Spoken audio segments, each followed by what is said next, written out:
We are so happy to be back with you all. This is our first episode that will be posted in 2026, and this is episode number 26. And we kind of had a discussion on how we wanted to do Mystery Line moving forward. And we want to do it more of a laid back setting, something where you feel like you're just sitting in a room with a group of friends with your feet kicked up and you're able to discuss whatever topic comes to your mind. So not so much of a professional type where you feel like you can have to hold back. You're free to say anything. And with that being said, free to say anything, we're going to introduce my co-host for tonight, who is notorious for saying anything. And we have with us... How y'all doing, everybody? It's good to be back. Episode 26. New year. New year. Episode Hopefully 26 new in you. 2026. There will be some changes moving forward. Anyways, so we're going to discuss a number of things on tonight. We're going to first start off with what's going on in social media. That's always a pretty interesting topic. And right now, what seems to have been going viral in the social media world is we all have, or hopefully we all have seen by now, the Drewski skit of the mega church. We also will briefly discuss the dress choice of Dr. Carrie Bryant, which she is the first lady of Pastor Bryant, and so we'll get into that. So first, we're going to go ahead and dive right on into this whole mega church situation that Drewski has got the church world and the internet going crazy. They have said this is the most viewed skit in history in a very long time. I think when I last checked, just on Instagram, it was up to 51.4 million. So he has the internet in an uproar. He does. But I want to know, what are your thoughts about it? How do you feel about it? And we'll start with picking the brain of... Don't pick my brain. Of Grumps. How you feel about it? Have you seen brain. it? You know, what we were talking about earlier, what I wanted to say earlier to you is, so there's so much that's happening in the church now that anything, his skit is big, right? Right. But anything that has anything to do with the church, it is going to go viral. It is going to go viral. The church is in such a spotlight now on social media. Everything is so in your face, and people are sick and tired. And for him to do a skit, and for the skit to be on point. The skit is on point. For the skit to be on point, it is not.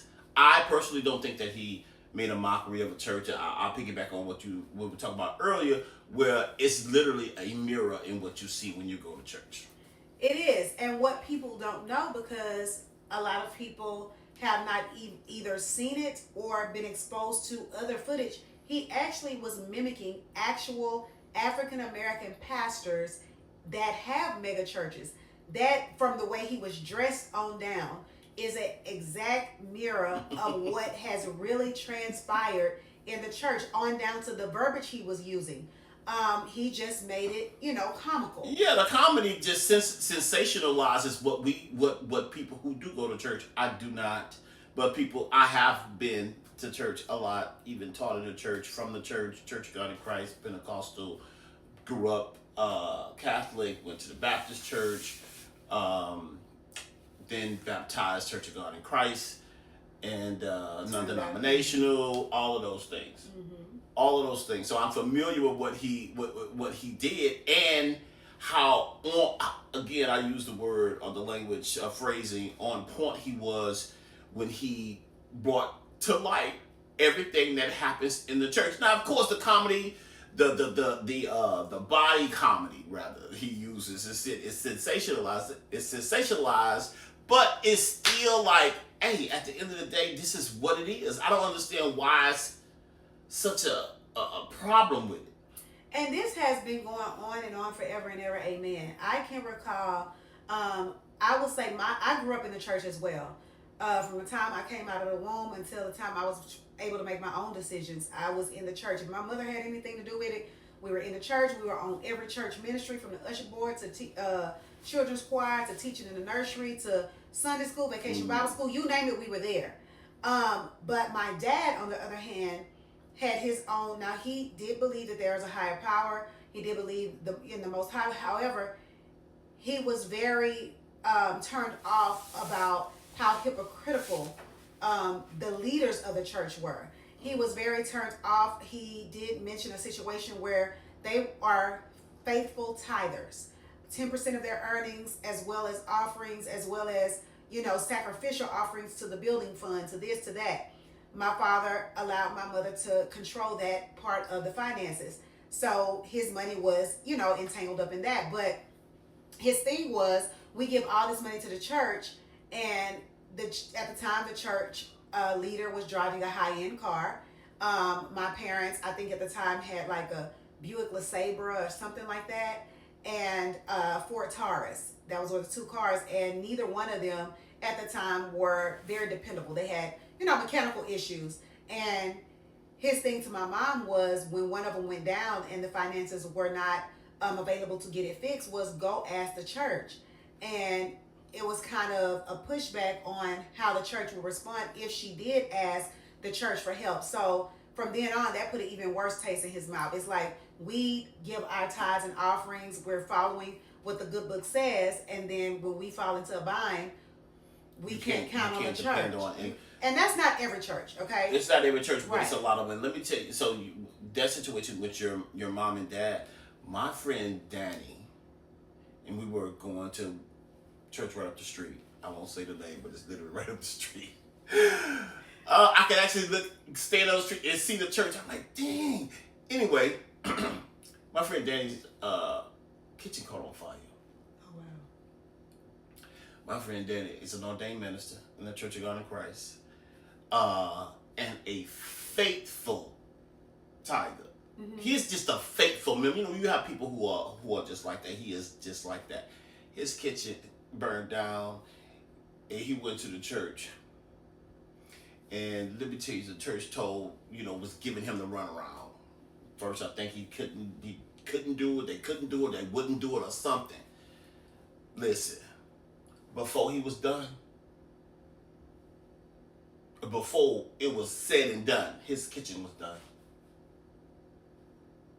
and the church paid for it. Oh, that's good.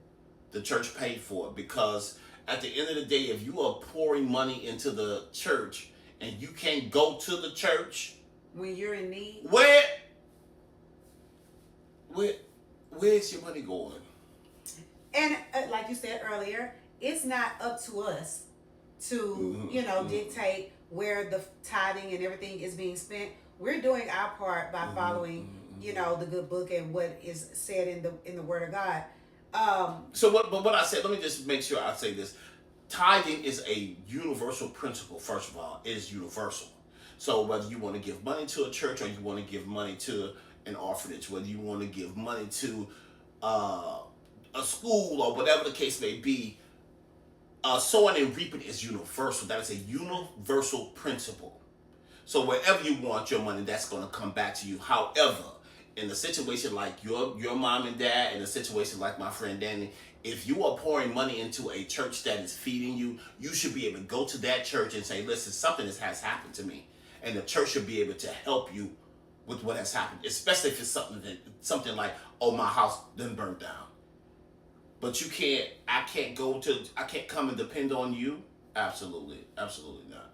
It's time to change memberships. It's time to change memberships. But that's a good thing that they stepped up and they assisted. Yeah, but they didn't step up willingly. It was kind of a force. It was like, listen, this is over and over again. Here it is. Either you're going to give me the money, or we're going to go to court. Not go to court? What are you going to do? Either you're going to give me the money. Listen, whatever. Ain't no telling what that. Either he was going to sue the church, or he was going to expose them. Okay. And people don't like to be exposed. And I think that's the problem with you saying it, with what Drewski did. You're exposing, and it happens in predominantly African American churches. Not saying that it does happen in other churches that are predominantly other races, but it predominantly happens in African American churches. You know, another thing that popped in my head when I look at that skit and whatever, somebody lended that boy their church, their sanctuary. Somebody opened their sanctuary to him and said, "You have free will to do this here." And money talks. It could have been a very hefty price tag put on that. Here, I want to do this in your church. I'll pay to utilize your church, and so on and so forth. Another thing that I thought about is the number of people that he had to, help him fulfill that whole thing. That church was packed. That's true. But also, too, even if, I don't know, Drewski haven't said anything, so I don't know if he knows the pastor of that church or knows somebody that goes to that church, or he's affiliated some kind of way. But people love comedy, and people even love church comedy. It is those who are trying to separate the church from our culture, in a sense, where social media, from social media culture, where the church is now being exposed because people are filming. You cannot shut the doors like Marvin Sapp did. It was another pastor that did something to the church. Shawnee's ex-husband, something that happened. It's just that girl in the it's just that girl in the choir. So they're being exposed in that manner. But I think even with us, sometimes it's okay just to laugh at us. It's okay. It is. It's okay just to laugh at us. It doesn't even have to be this. The backlash didn't have to happen. Right. Not in this way. You know what I'm saying? Right. But so much is going on, even with Dr. Carey, just like Dr. Carey buying that dress that she had on. Now here we are again. Something else is start exposing the church, and I don't think that it's all bad. I think that Drewski did his thing where we could see ourselves in that and laugh at that. I think that Dr. Carey has done something as far as showing, hey, this is not the first lady of yesterday. This is the first lady of today. This is how I'm carrying myself, and it's okay. I am degreed. I am beautiful. I love clothes. I'm living for God and for my husband. I'm not living for the people, and definitely not the people of the past. There's another guy that's out now that talked about her. Called that woman he called her a whore, a $2 whore, something he had, some phrase. Yeah, an older pastor said that about he was actually talking about Dr. Jamal Bryant, saying that Dr. Jamal Bryant would allow his wife to be or to look like that, and call that woman a whore. And we'll move on into that topic. Here, I don't feel like, and those are not aware. Dr. Carey Bryant is the wife of Pastor Jamal Bryant, and she elected to wear a flesh undertone colored dress that was form fitting. She does have a voluptuous shape, and she fine.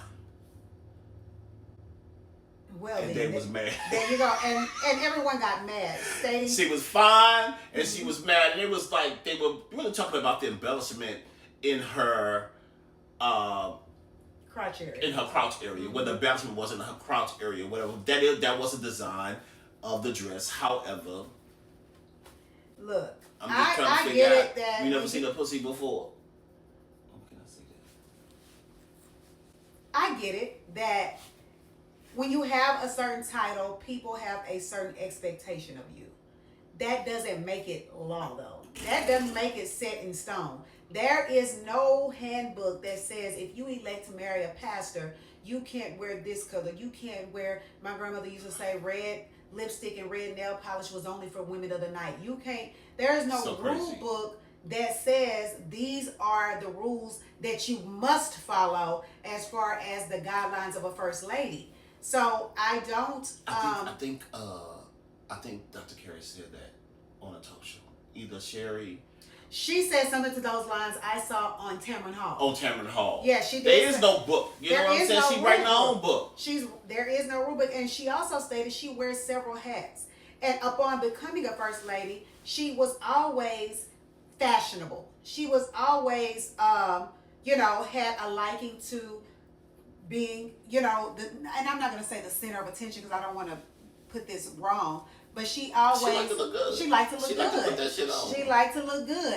And I don't think she'll be the first or the last. And there have been other ladies who have worn questionable things, not so far as it may not have been tight or see-through, or but flesh tone. Or flesh tone, but I remember her wearing some type of trench coat that had some type of verbiage that everybody was upset with. I'm gonna have to go and find that actual picture, but I do recall that.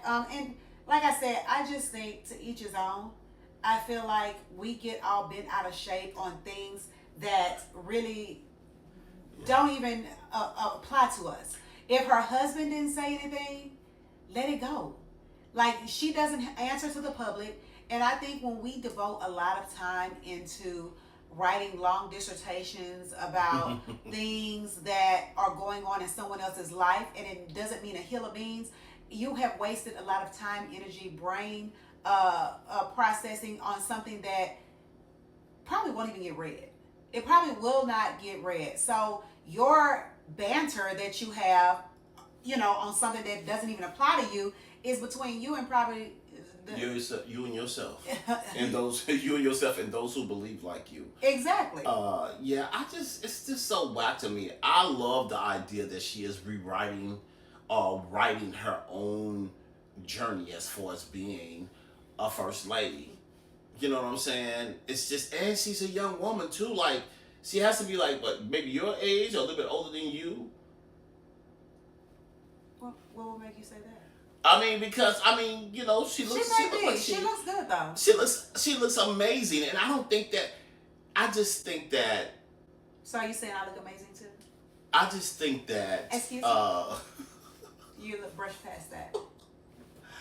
I really do think that we should probably honor the fact that she wants to live in her feminine, and let this woman do who she is. She's a God-fearing woman. Look, her church adores her. Her church adores her, and these are my thoughts. And we have to bring up that the event was not a church event. Oh yeah, the event was not a church. It was not a church event, and this is my train of thought.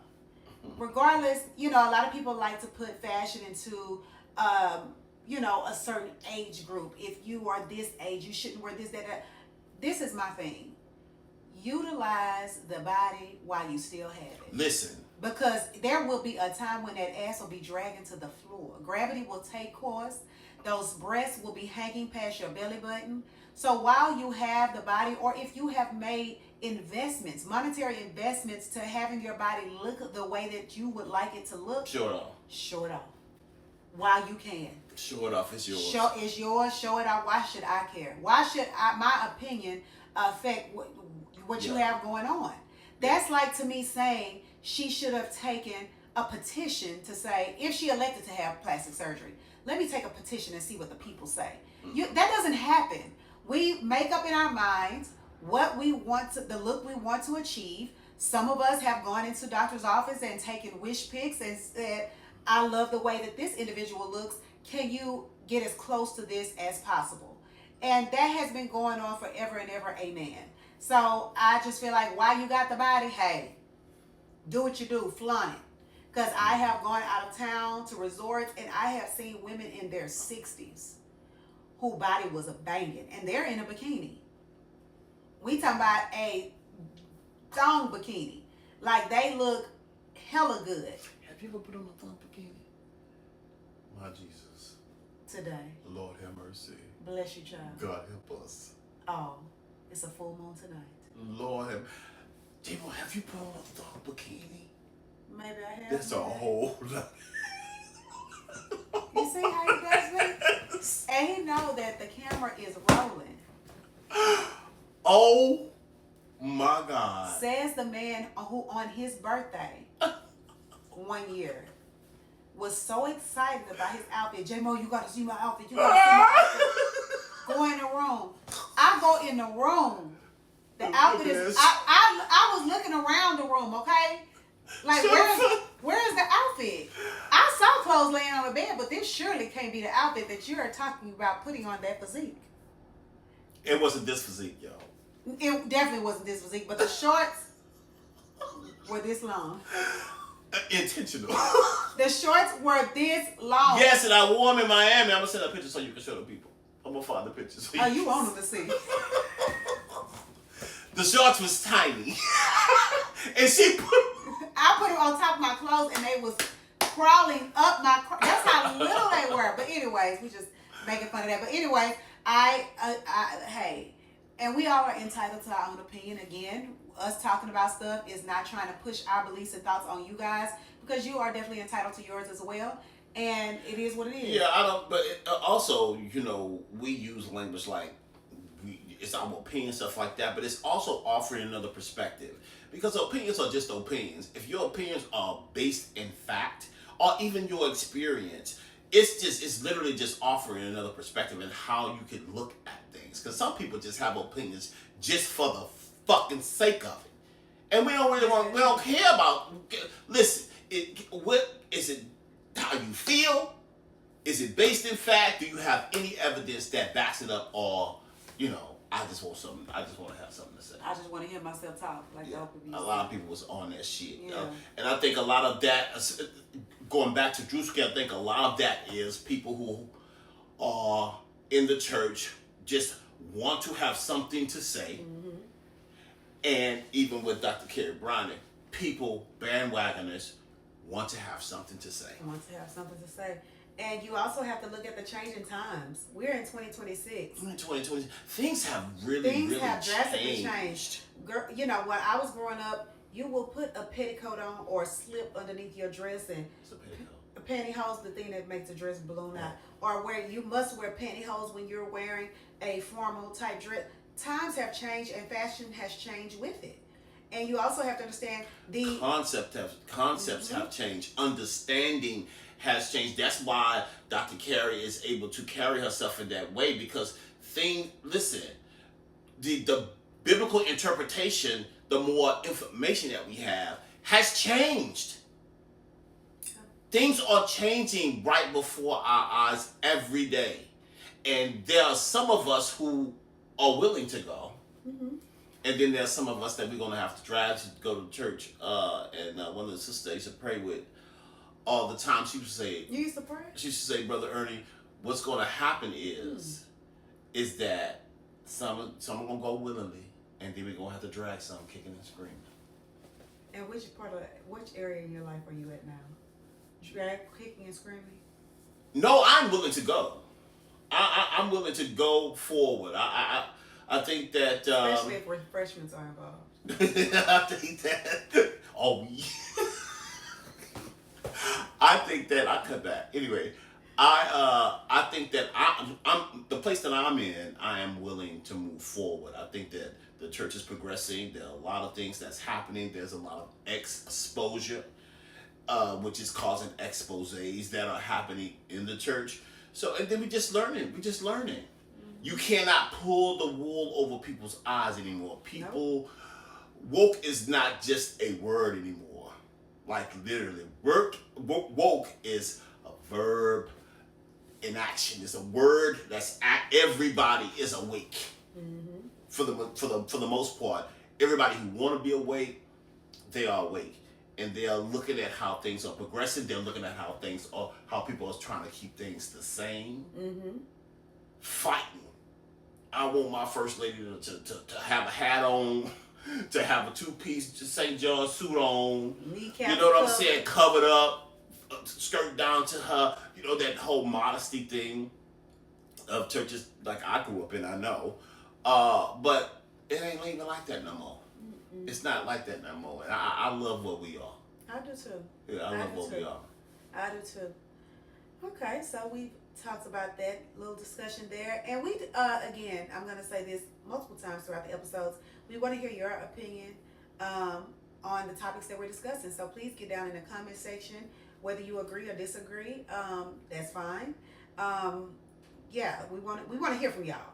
So now we're going to move into the mystery line phone. Oh Jesus, is that the one you... We're moving into the mystery line phone. So we got a note. We do. We have on the mystery line. We do. It is literally, baby girl, you should have... Can they not leave a voice mail? They could do either or. But this, you have to understand, with the phones now, she probably did talk this to the phone. She probably talked it to the phone. And it probably typed it for her. Okay, because it's a lot. But I'm gonna give you the cliff notes because I did go ahead and I read on it on last night. So she is in a relationship. She's in a newly relationship where the gentleman checked all boxes. He was very intentional, very consistent, so on and so forth. Spoke her love language, and this is something that she had not been involved in a long time. He planned a trip for them to go on a trip, and in that trip, now I want to make sure I'm saying this right. During that trip, he received a call from a family member. The family member, the call about the family member was about his mother. His mother was not doing well. And once he received that information, it kind of changed the interaction that they were having on the trip. Once they got back from the trip, his mother ended up passing away. Now, the distance between them, there was distance that was created between them, where he wasn't calling as much, he wasn't speaking as much. She did acknowledge the fact that he was going through a tragedy. She couldn't say, I know how that feels because her mother is still with her. So she was trying to respect the fact that he is going through this unfortunate incident with the loss of his mother. But everything has changed. And she has come to a point where she misses the old him prior to this happening. She had a glimpse of peace and love when things were, first starting off and everything was going well. And so she wants to know both perspectives. If, she said, if I made it this far reading all of this, she wants to thank me. You're very welcome. And I hope I gave that little cliff notes of everything you said. I hope I was right about that. But I would like to say that you would have to give him time. You would have to give him time if you're willing to wait. Because handling grief looks different for everybody. And that's his mother. And that's his mother. And I don't even know, and then just the relationship between sons. And if she has a son, you would know. I think the relationship between mothers and sons, it's a very interesting dynamic. And we don't know how close he was with his mom. So my perspective is this. Reach out every now and then, let him know that you're still here. And he did reach out to her and basically told her, this is what's going on. Mm-hmm. I don't think he left her in the dark. I do remember seeing something about he did reach out and kind of, apologize about the distance and the space that's created. But this is what he was dealing with. Yeah, if he desires to be in relationship with you, he will eventually make time for it. I would not, I would back all the way up and reach out to him every now and then. Yeah. You're going to have to allow him to have his space of healing. Speaking from someone who has lost a parent, it's very difficult. Of course, our circumstances were different. I was not involved per se with an individual when I lost my father, but it's very difficult. And like I said, grieving for everybody is very difficult. I still go through spells of I want to be alone. I go through spells of I can do certain things or around the house or go in certain stores and things that I knew that I can call my dad on. It just brings me to tears. And I don't want to talk to anyone. I want to get through my moment, and I look at it as this too shall pass. Mm-hmm. I have moments where I go to the cemetery. I want to go by myself, and I'll just bring my little folding chair, and I'll sit out there and I'll talk as if he could say something back. So it's just different. Everybody's different. The mourning process I wouldn't take it as something bad. I wouldn't take it personal. Yeah, don't take it personal. Don't take it personal at all. Let him. I think eventually y'all will get back to that space. Yeah. Let him grieve, and just let him grieve the way how he knows how. Every now and then, let him know that you're still present. That's it. That is it. Yeah, because like we both said, sometimes boys have a different relationship with the mother. Yeah, it's Usually your mother's, that's mama's boy. That's where the saying comes from. So if you're not very familiar with how their relationship was, he could be beating himself up over something that he didn't settle with his mother prior to her passing. It could be a number of things. And it's not so much as, it's not very easy to say, well, he could talk to me about it. Sometimes it's not that easy. Yeah. It's not that easy to open up. Maybe he feels like he can't. You know what I'm saying? Or he just don't want to.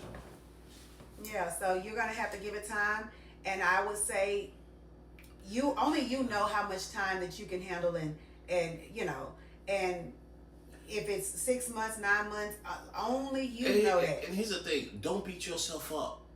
If you can't wait. Yeah. If you can't wait, then don't beat yourself up. You know what I'm saying? Life has very interesting twists and turns, and what this also does is show you who you are. Sometimes we have to make decisions for ourselves and be okay with that. So if you're on a journey, you are on a journey. If y'all meet somewhere again on your journey, guess what? It was meant to be. It was meant to be. So I think that is how we want to respond to this particular situation. I hope that kind of gives you a little bit, I don't know, help with what you were troubling with, what you were thinking about, or what was troubling your thoughts. But yeah, it's difficult when you're talking about the death of a parent. So you be there for him as much as you can. You were saying he initially, and I know I'm using my own term, he was your knight in shining armor up until this point. I would give it some time, because who's to say that he still is the person for you, your person? This has just been an obstacle thrown in the way to see how you would handle it. So let's just be patient as you can. And if you can't, like Ernie said, don't beat yourself up over it. Yeah, because you have to live your life too. Yeah. And it feels good when somebody really, shows up for you the way how you want them to show up for you. However, at the end of the day, life still is lifing for everyone. And sometimes you have to pivot. And the pivot looks different. Especially when it has to do with a death. Yeah. Of a loved one. Yeah. Both of you guys are on a journey. And if y'all meet somewhere in the middle, y'all meet somewhere in the middle. If not, guess what? You have this to reflect back on, like, gosh, man, that was a good guy, and you know that there's still them out there. Yeah. Okay. So again, hope that helps you. And for anybody who may have something to say in regards to that particular situation, please do feel free to get down in the comment section. She is reading and she watches the shows, so please, and show some grace. Be kind. Don't get blocked. All right. So our last thing that we discussed, we wanted to know about pet peeves, because we briefly talked about relationships and the things that people choose as non-negotiables, or things that you could bend on a little bit. And when I say bend on, is compromise, meet somewhere in the middle, opposed to saying this is set in stone and I'm not going to break. So I did put a little a clip up on my story, asking for people to text in some of the pet peeves that they have, especially in relationships. And we're going to read some of those that came through the mystery line. So can I start with the one that we talked about earlier? You can. Okay, because whoever she is, I want her to get down in the comments as well and explain to us what a flabby body is. We didn't even get to say what that. Okay, we're going to discuss some of them that have come through the mystery line. So some non-negotiables, and if they match others, we're just going to use it just once. So some non-negotiables are poor hygiene of any kind, okay? Because we are all of a big age where that shouldn't even be a problem. So dealing with bad breath, bad, underarms, or poor hygiene, not bathing well, you shouldn't have any part of your body, okay, that smells. All right. Another one is a flabby body. So that kind I of. just need to know what that is. What does that look like? Explain. With a flabby body. With a flabby Because body. that. I know what that looks like to me, but I just want to know what that looks like to other folk. Because we have one of our hosts who have made it very clear she likes a bond, and that stands for big ass nigga. So is that considered flabby? There are some. You know what? Oh, big ass.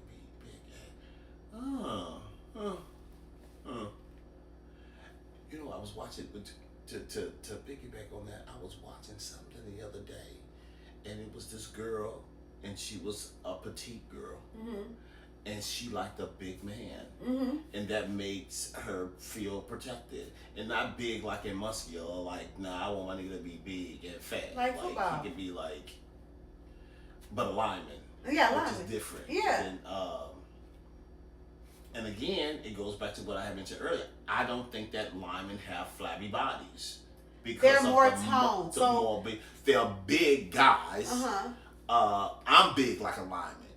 Am I big like a lineman? Almost. If ain't, I'm working on it, y'all.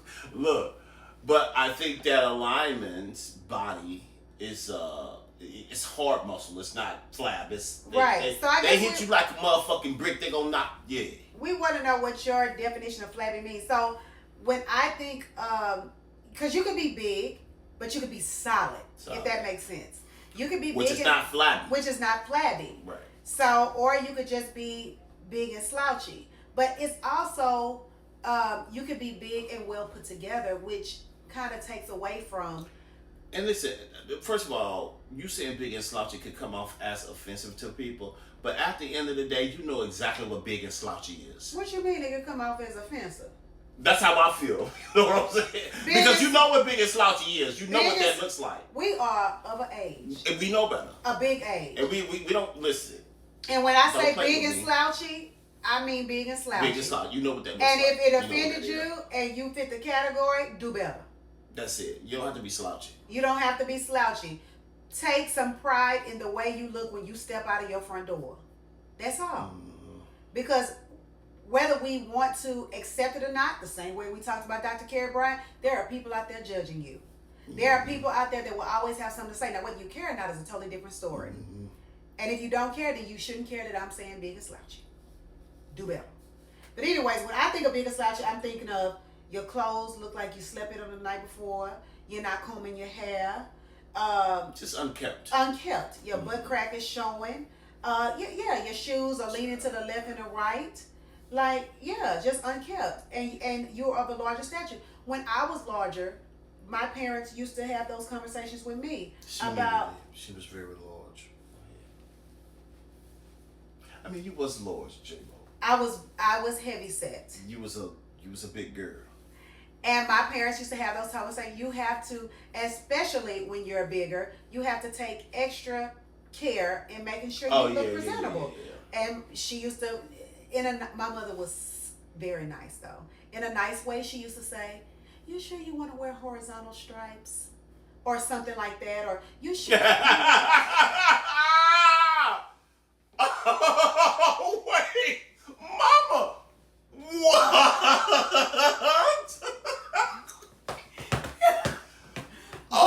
But I mean, we're laughing, but growing up, you don't automatically know these. You don't know. Horizontal stripes on a large person makes you look wider. So she was doing that because she was trying to protect others from poking fun at me. When I began wearing makeup. Now my grandma feel sad when she said that. Can you remember? It did not make me feel sad because I did not know why she said it initially. Really? Really.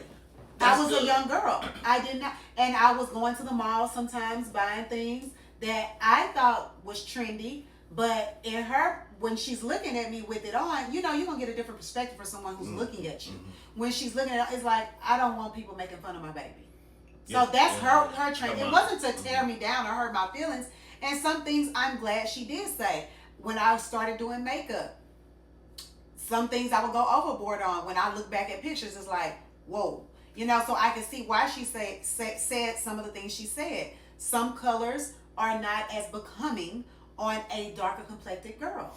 No, I think that all color. I mean, if you know how You can play with color to the end. I'm talking about you could be the darkest of women. Man, right. There'll be some dark well, women no, I put some on the other day that came out of my bucket and I had to throw it in the trash. It was horrible. It went right. But I think that if you know how to, right. I just think that color now, with how makeup is and the stuff that you see on the socials, I mean, you could be a beautiful, I mean, literally dark chocolate girl, even darker than you or darker than me, and still. But you have to remember, we talked about times have changed. Back then, it wasn't like that. It wasn't like that, yeah. But now it's like, shit, you could do anything with makeup. And it's so it's certain things that I can appreciate now that I'm older, because it was a teaching thing. I honestly, like I said, when she made the comment about the stripes on the clothing, I did not know why she said it. Growing up, you learn certain things. Black is a slimming color. The louder the clothes, if you are larger, it could look a certain way. So yeah, even with undergarments, there are certain undergarments that women should wear under certain color clothes. Whites and things like that. You're not gonna wear a red thong in pants you can see through. You know what I'm saying? So these are things that have to be taught to a young girl so that they don't look a certain way when they step outside. So I can appreciate that. But yeah, some of the things that came through here, is like I said, body odor, just dirty all around. So this person doesn't like dirty nails. She doesn't like dirty nails. It's so fucking annoying. Dirty nails on a man. Why the fuck so if your profession is a mechanic, you need to be going to get your nails cleaned daily. You listen. They have some stuff when you leave. If you're a mechanic, they have some stuff that you can use where your nails are not dirty. Why are your nails dirty? Yeah, dirty nails. Are you not washing your hands? And this is, I would love to hear from a male perspective. What are some of their non-negotiables? A lot of the things that come through the line are from females, but I would love to hear from a male. What are you not gonna deal with? Because they have a list of things they not gonna deal with either. What when I was married, my ex-wife, what used to aggravate the shit out of me? What? Is how she kept the bathroom. I mean, just shit. Like a tornado came through there. Oh my God! Like, how can you find anything? And that's because usually, now I'm not like that. Hair here. I mean, just shit everywhere. No, I couldn't do that either. But we have a lot more to do than y'all have to do. Which is true. It is true. Getting ready. So she came over here the other day, and she said, "You know what?" She said, "This is what I missed the most because my house was so clean." Yeah. She said, "I didn't have to ever worry about nothing because I knew you was gonna clean up." And it was true. It's just, I'm different from her than that, but she just like, yeah. And she probably was junky, not nasty. There's a difference. Oh no, she wasn't nasty. But she was junky. Because it's like, you got a lot of shit. Women have a lot of stuff. We got a lot of stuff. Yeah. And that's like my house. I like to clean daily. I clean my restrooms every day. I deep clean them. Sparkling. You can eat off my toilet. Sparkling. I clean my restrooms every day, and I have to do it. It's crazy. I can't even have a maid service. Even if I did have a maid service, I will go behind them and do it again. That's so crazy. It's crazy. I have to clean them every day, deep clean once a week, preferably on a Sunday. But that's just who I am as a person. I love that about your bathroom. I love that. Now clothes. We don't want to get into that because you would literally think that we was at San Francisco. Because it is so. And it's crazy because she knows she need to get rid of that shit and she will not get rid of it. Every time, okay, most of the time when I bag up clothes to give it away, I find a reason to keep it. Like now, what's trending now is the 2026 is now going to be the 2016 is repeating itself in 2026 is what they're saying. As far as makeup trends, as far as clothing trends, as far as music wise, everything. So it's like, I probably can wear some of that again. I just wish that, like, she can keep it. I just wish that shit was hung up on racks. I really wish that it was. There are racks. You know what would be nice though? What? Like, all the shit that you buy in 2026, like, you have racks for the 2026 shit. I'm trying not to buy none of that. So when I did my outfit of the other day, I shopped my closet. I haven't bought anything. Really? I have not bought anything. Now I did buy a new curling iron and things like that, but I'm trying to stay away from buying new clothes. Because you don't need them. I'm gonna shop my closet, but I just said all that to say. I know we went in left field, but I said all that to say junky and dirty is different. You could be clean and just have. And both of them could be pet peeves. Yeah, and both of them could very well be pet peeves. Yeah. One of my. For me. Huh? It is. Hell yeah. And I don't mind, like, I have a basket of clothes right there I took out the what's called. Them hoes gonna sit there until something. I helped you move. You is junky. You have shoes from 1970. And the box is still in my car. The box is still in my car. So, yeah. Mm-hmm. Some shit will sit there.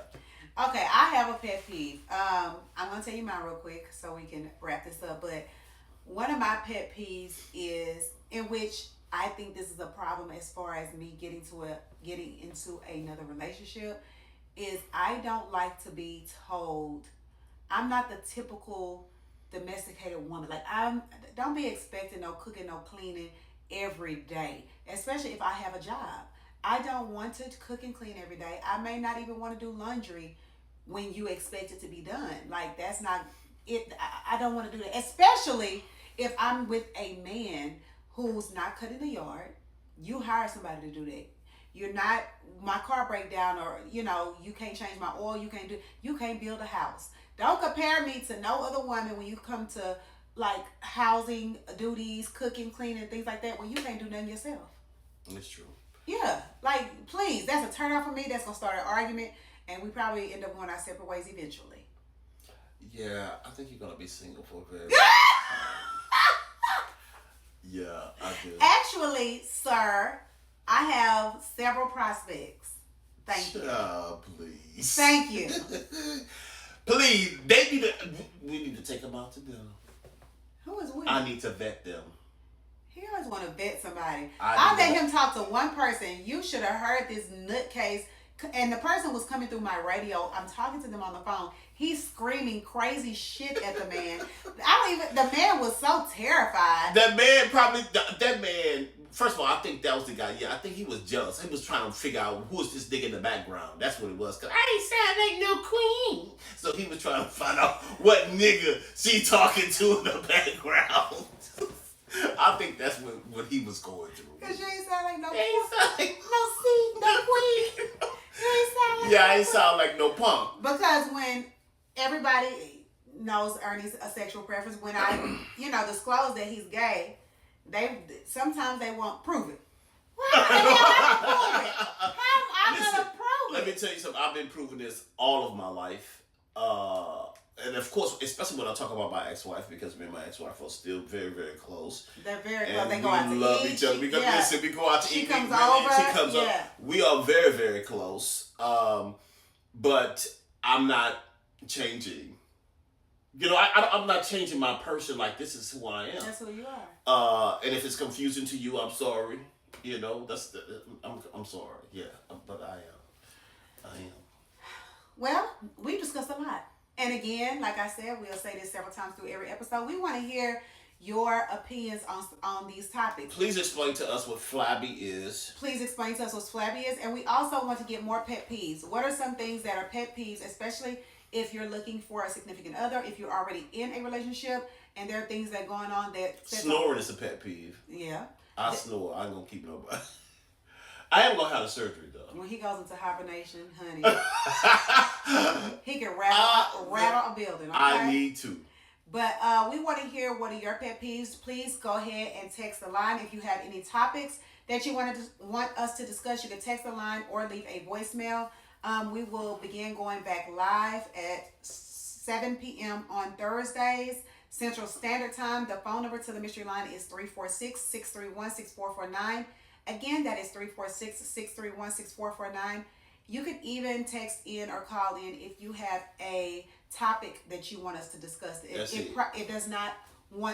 may not directly apply to you, but if you want to hear us discuss it, then please send that in as well. But we are going to wrap up episode number 26. We are so happy to be back, and we hope you guys enjoyed this episode. And until next time, Peace bye, out. guys. Who's calling it? Who's calling